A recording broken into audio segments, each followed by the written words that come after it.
name is Marie Kjellgren. I'm 27 years old and I've been fishing full-time for 4 or 5 years. For generations, fishing has been a respected trade and a traditional way of life for many families in the Swedish-speaking island community of Pelinki in the south of Finland. But today the number of local fishers is dwindling. Only a few remain. One reason is declining catches. The fishermen blame an increasing number of predators. Seals and cormorants damage the cages and decimate fish stocks. Good catches are no longer guaranteed, and the survival of family-run fisheries is becoming increasingly uncertain. We are not many young people fishing. I think it's because it's physically hard work and you don't know for how many years can you do it. It's a big risk to start. Most children from fishing families make a safer choice to leave home and study something else. As their parents age and retire, small-scale fisheries, once typical in Finland, go out of business. Nationwide, the number of professional fishers has declined in recent decades, from 1,800 to around 400. I wasn't supposed to be a fisherman. I also studied tourism in Helsinki, and at the same time I did this master apprentice program here at home with my father. The EU-supported programme provided a small grant that allowed Marie to work for a year as an apprentice fisherwoman, without putting her father's business under any further financial strain. Now Marie is fishing professionally, continuing the family tradition. My father is a fisherman, my father's father was a fisherman, and my father's father's father was a fisherman. So Marie is the 5th generation fishing here. The training programme included some theory and 800 hours of fishing practice. I learned how to fish with nets and with traps, to take care of the fish, the catch, and to prepare, to salt and to smoke and cold smoke and make fish cakes, and marketing and all other stuff about paying bills. The funding for the Master Apprentice programme was provided mainly by the European Maritime and Fisheries Fund, which supports generational renewal in Europe's fishing sector. The idea came from this local fishing community, when another aspiring fisherwoman was struggling to enter the profession.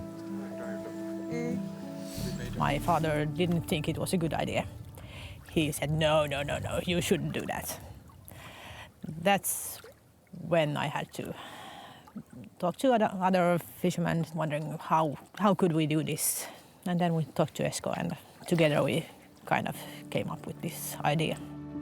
Esko Taanila manages the partnership between private and public stockholders in the local fisheries sector, known as a FLAG, Fisheries Local Action Group. Esko came up with simplified paperwork, a formal contract and the training programme for the master and the apprentice.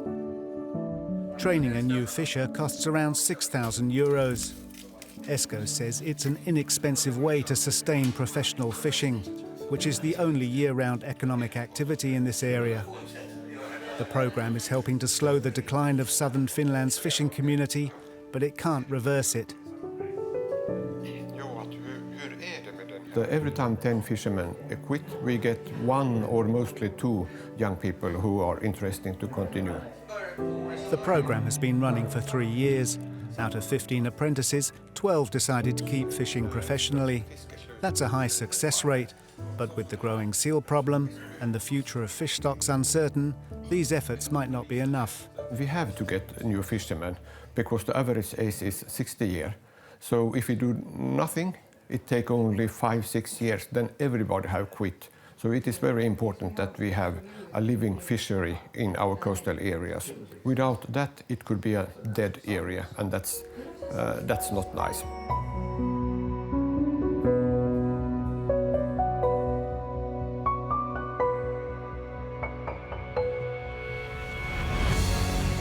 Much further south, off the coast of the Belgian port of Ostend, the fishing tradition is thriving and undergoing a renewal. Here, students of a local maritime school are steering their ship through the stormy North Sea. Their trawler, Broodwinner, is a dedicated training vessel. Built in 1967, it's undergone a recent EU-funded renovation, improving its safety and comfort. The hands-on training here is essential practice for these students who generally didn't have any professional fishing experience. I think maybe 20% is from families that did it before, and 80% don't even know anything about it, come from big cities like Antwerp and Brussels, nothing to do with the sea. It's important to have a school boat that they can see what it is. Then they can make an impression, an idea, do I want to do this job in the future? Students go on 8-hour fishing trips starting from the age of 12. By 16, they're spending half of their school time training at sea. Along with various fishing skills, they learn navigation and marine engineering. Most are seeking a job in the maritime sector, but not necessarily in the fishing industry, where the work is hard and the risk of accidents high. You have to learn to sail the vessel on your own. You have to wake up at night to repair the nets. It's tough.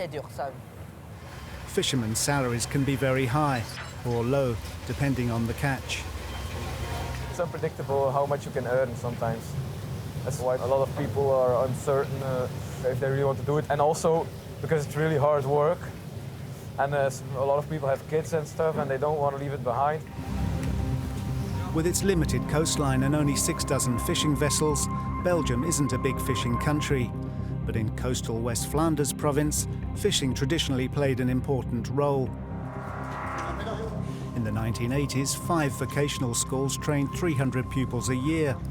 Today, only one school with 40 students remains. Teachers say that in the modern era, even high salaries and improved working conditions aren't enough to make fishing attractive for young people. In the past, when they were, for example, 2 weeks on sea, they were 3 days in the harbor, but from the 3 days they have to work 2 days, and there was no problem. Now, when they are, let's say, 8 days on sea, 4 days in the harbor, and they have to work 1 or 2 days, they don't want it anymore. So it's very difficult to attract young people for it. There are hopes that 6 new vessels about to enter the Belgian fishing fleet will revive interest in the profession. And the first-hand experience on board a training vessel will help young people be confident in their career choice.